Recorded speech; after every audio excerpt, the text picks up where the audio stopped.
Hello, I'm David from Active Middle-Aged Life. Thank you for joining us again today. Hello, I'm Emily. Last time we learned about the specific methods of 3 running days, and it was really practical, wasn't it? That's right. I learned clearly how to do basic running, interval running, and long-distance running. But Emily, I have one question. What are you curious about? You said running alone isn't enough, but I want to know how to do strength training, rest, and nutrition management. That's a really important question. Today I'll tell you exactly about that part. The perfect running plan for middle-aged runners, part 3. Complete guide to strength plus rest plus nutrition. I'm really excited. Then let's start with strength training. Yes, for middle-aged runners, strength training is as important as running. The purpose is to stabilize running posture, prevent injuries, and prevent muscle loss. Especially core strength and lower body strength are key. What is core strength? Core refers to the center of the body, that is, the muscles around the abdomen and waist. These muscles need to be strong to stabilize running posture and prevent back injuries. The most effective exercise is plank. How do you do plank? You put your elbows on the floor and keep your body in a straight line. Start with 30 seconds and gradually increase. The goal is 2 to 3 minutes. The important thing is not to let your posture break. What exercises should you do for lower body strength? Squats and lunges are most effective. Squats are spreading your feet shoulder-width apart and bending your knees to 90 degrees, then standing up. Lunges are stepping 1 foot forward and bending your knee, then standing up. How many times should you do them? 3 sets each, 10 to 15 repetitions per set. The important thing is not to overdo it. Start with 5 to 10 repetitions and gradually increase. Then how should you rest? For middle-aged runners, rest is as important as exercise. When you were young, 1 day of rest was enough, but for middle age, 2 to 3 days are needed. So you need sufficient rest for your body to fully recover? Should you do nothing on rest days? No, active recovery is more effective than complete rest. Do low-intensity exercises like light walking, stretching, and yoga. This improves blood circulation and speeds up recovery. Is there also a rest week? Yes, after exercising hard for a month, reduce running distance by 50% the next week and replace strength training with light stretching. This allows your body to fully recover and become stronger the next month. Nutrition management must be important too. Of course. For middle-aged runners, protein intake is especially important. Consuming 20 to 30 grams of protein within 30 minutes after exercise helps muscle recovery. 3 eggs or 100 grams of chicken breast is sufficient. What about carbohydrates? It's good to consume carbohydrates together. 1 banana or 1 sweet potato can replenish the glycogen consumed during exercise. The important thing is to consume within 30 minutes after exercise. How should you hydrate? Drink 500 milliliters of water 2 hours before exercise and 150 milliliters every 15 minutes. During exercise, after exercise, drink 1.5 times the amount of weight lost. The important thing is not to drink too much during exercise, as it can burden your stomach. Then how should you combine all of this? Great question. The recommended weekly plan is Monday basic running, Tuesday strength training, Wednesday interval running, Thursday strength training, Friday rest, Saturday long distance running, and Sunday rest. Is this order scientifically verified?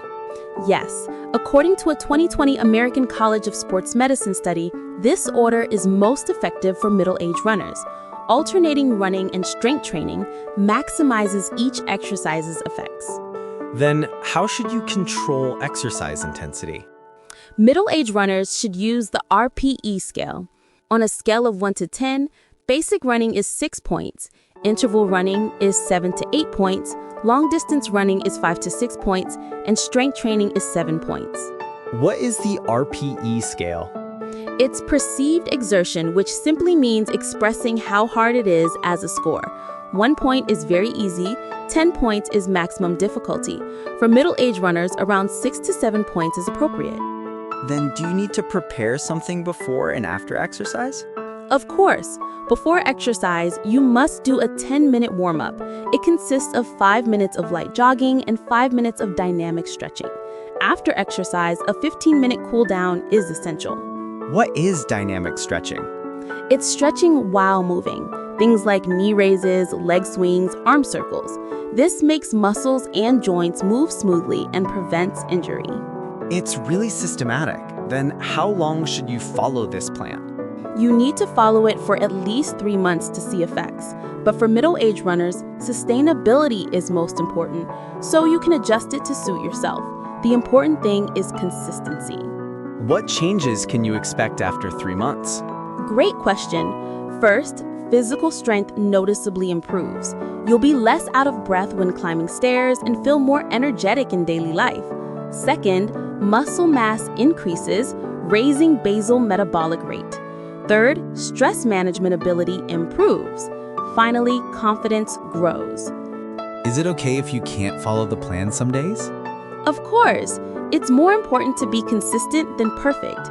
Even 2 to 3 times a week is sufficient to see effects. The important thing is not to give up. What are the most common injuries middle-aged runners should watch out for? The most common injuries for middle-aged runners are knee pain, ankle sprains, and back pain. Preventing these 3 is most important. Especially 60% of middle-aged runners experience knee pain. Is there a way to prevent knee pain? Yes. First, maintain proper running posture. Second, do sufficient warm-up and cool-down. Third, strengthen muscles around the knee with strength training. And finally, don't overdo it. Following these 4 rules can prevent 80% of knee pain. What should you do when you get injured? When injured, immediately stop exercising and apply RICE treatment. Rest, ice, compression, elevation. And if pain continues after 2 to 3 days, consult a doctor. That's really practical information. What's most important in nutrition management? For middle-aged runners, the most important nutrient is protein. It's essential for muscle recovery and maintenance. Consume 1.2 to 1.6 grams of protein per kilogram of body weight daily. For 70 kilograms, that's about 84 to 112 grams.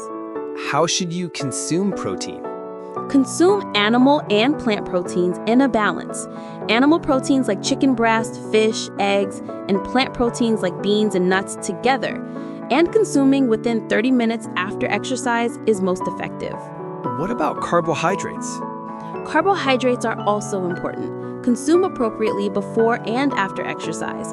Before exercise, eat complex carbohydrates like bananas or sweet potatoes, and after exercise, eat simple carbohydrates like honey or fruits. This improves exercise performance and speeds up recovery. Is this plan suitable for all middle-aged people? It's suitable for most middle-aged people, but there are some exceptions.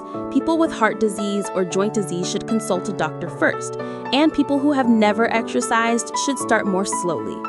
Today's content was really practical. Middle-aged runners can apply it right away. That's right. Running is an exercise that anyone can enjoy, regardless of age. With the right plan, middle-aged people can run healthily and happily.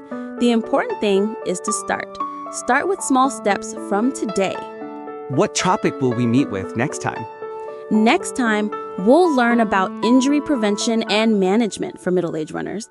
I'll prepare methods to prevent and manage knee, ankle, and back pain. That's a really important topic. Then see you next time. Yes, we'll be with active middle-aged runners next time.